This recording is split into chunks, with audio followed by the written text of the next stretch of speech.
किनारों पर लहरों को गिनने वाले कहाँ समंदर का सफर करते हैं और बिना सोचे समझे पक्ष में आ गए, बिना तर्क की बहस करते हैं। गजब करते हैं जनाब, गजब करते हैं। सर्वप्रथम शारदे को मेरा सत्सत नमन। आदरणीय अध्यक्ष महोदय, परम सम्मानित मंच, निष्पक्ष निर्णायक मंडल एवं मेरे प्रभु श्रोताओं, आप सभी को मेरा सादर अभिनंदन। मैं विषय के विपक्ष में अपने विचार रखने के लिए सभा में प्रस्तुत हूँ।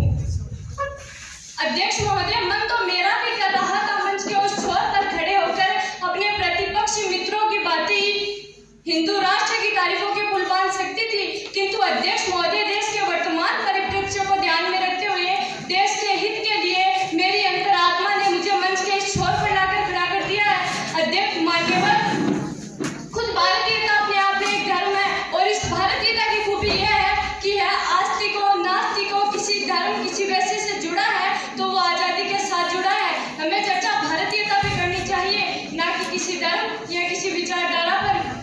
मैं बेशक बुनियादी बात पूछना चाहूंगी आपसे और इस सदन में उपस्थित प्रत्येक व्यक्ति से कि जिस तरह का यह आडंबर दिया जा रहा है, क्या उसमें हम नहीं रह रहे? एक तरफ कहते हैं सबका साथ सबका विकास, सभी धर्मों को रहने की इजाजत, और अगर ये आज भी है तो हिंदू राष्ट्र की जरूरत क्यों पड़ रही है? जी हाँ, आप हिंदू राष्ट्र की बात कैसे कर सकते हैं? हिंदू राष्ट्र की बात करना हमारे संविधान के खिलाफ है।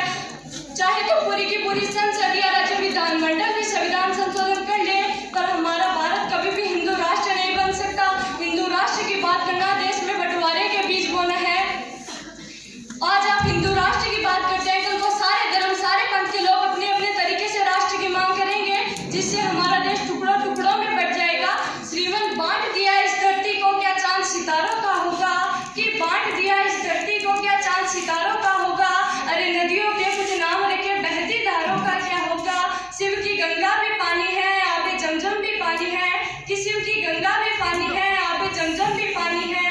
मुल्ला भी पिए पंडित भी पिए, पानी का मजहब क्या होगा? और उन फिरका परस्तों से जाके पूछो, अरे उन फिरका परस्तों से जाके पूछो, क्या सूरज भी अलग बनाओगे? अरे एक हवा में सांस है सबकी, क्या हवा भी नहीं चलाओगे?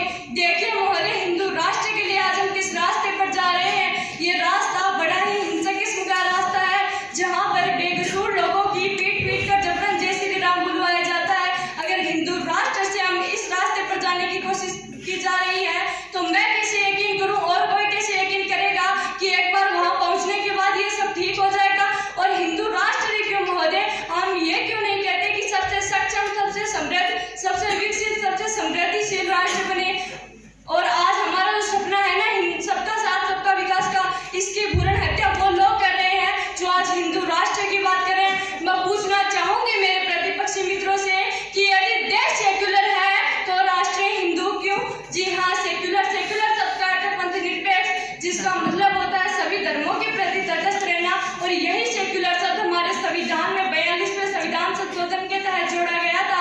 और यही नहीं महोदय, हमारा धार्मिक स्वतंत्रता का अधिकार ये कहता है कि राज्य का कोई भी धर्म नहीं होगा, राज्य के लिए सभी धर्म सम्मान है और भारत के प्रत्येक नागरिक को सभी धर्मों के प्रति अपने विचार विमर्श करने की